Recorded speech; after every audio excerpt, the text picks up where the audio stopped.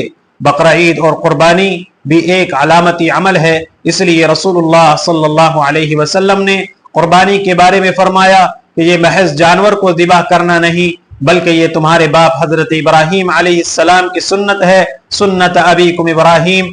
اور اسی لیے رسول اللہ صلی اللہ علیہ وسلم نے ارشاد فرمایا کہ قربانی کے دن سب سے افضل عمل یہ ہے کہ انسان قربانی کرے۔ رسول اللہ صلی اللہ علیہ وسلم کو قربانی کا اس درجے اہتمام تھا کہ آپ صلی اللہ علیہ وسلم نے مدنی زندگی میں پورے 10 سالوں میں سے ہر سال قربانی فرمائی۔ اس عمل کی اہمیت کی وجہ سے آپ صلی اللہ علیہ وسلم نے اپنی لخت جگر حضرت فاطمہ رضی اللہ عنہا سے فرمایا کہ قربانی کے وقت تم وہاں موجود رہو، اس کا اجر یہ ہے کہ ہر قطرہ خون کے بدلے تمہارے پچھلے گناہ معاف کیے جائیں گے۔ قربانی کا یہ مقصد صدقہ اور لوگوں کی اعانت کرنے سے حاصل نہیں ہو سکتا۔ پھر غور کیجئے تو قربانی میں غربا کی مدد کا پہلو بھی نمایاں ہے۔ اس موقع سے لاکھوں کی تعداد میں جانور خریدے جاتے ہیں اور بہت سے مویشی پالنے والے یا اس کی تجارت کرنے والے غریب لوگوں کو کثیر آمدنی حاصل ہو جاتی ہے۔ ایک ہی وقت میں قربانی کرنے کی وجہ سے بہت سے ایسے غربا کو گوشت پہنچ جاتا ہے اور وافر مقدار میں میسر آتا ہے، جنہیں گوشت کھانے کے لیے 15 دن اور 1 مہینے کا انتظار کرنا پڑتا ہے۔ آج بھی دیہاتوں اور شہر کے غریب محلوں میں ایسے بہت سے گھر ہیں جن کے لیے گوشت خریدنا دشوار ہوتا ہے۔ پھر ان جانوروں کے چمڑوں کی فروخت سے کثیر آمدنی ہوتی ہے، جس سے غریبوں، بیواؤں اور دینی مدارس کے نادار طلبہ و طالبات کی مدد ہوتی ہے۔ البتہ موجودہ غیر معمولی حالات کے تحت واجب قربانی کے بعد مزید نفلی قربانی کے بجائے اس رقم سے غربا بالخصوص دینی مدارس کا تعاون کیا جائے تو اس کی گنجائش ہے، بلکہ موجودہ حالات میں یہ ایک بہتر صورت ہوگی۔ بہرحال ہمیں امت کو تعمیری پیغام دینا چاہیے اور اس کی ایسی سوچ بنانی چاہیے کہ وہ مختلف مقاصد کے لیے اپنی ذاتی آمدنی میں سے خرچ کرے، ورنہ کہیں ایسا نہ ہو کہ کل ہو کر کہا جانے لگے کہ لوگ فلاں مقصد کے لیے حج کرنا چھوڑ دیں اور نماز میں اپنے اوقات کو صرف کرنے کے بجائے اتنے ہی اوقات کاروبار میں لگائیں اور اس کی آمدنی فلاں کار خیر میں خرچ کر دیں۔ اس طرح ملت کی خدمت اور امت کی حاجت پوری کرنے کے نام پر دین کے بنیادی تصور کو ٹھیس پہنچے گی۔ اللہ تعالی ہمیں جذبہ ایمانی کے ساتھ فریضہ قربانی کی ادائیگی کی توفیق عطا فرمائے اور شر پسندوں کے شر سے پوری امت کی حفاظت فرمائے۔ آمین۔ وآخر دعوانا ان الحمد للہ رب العالمین۔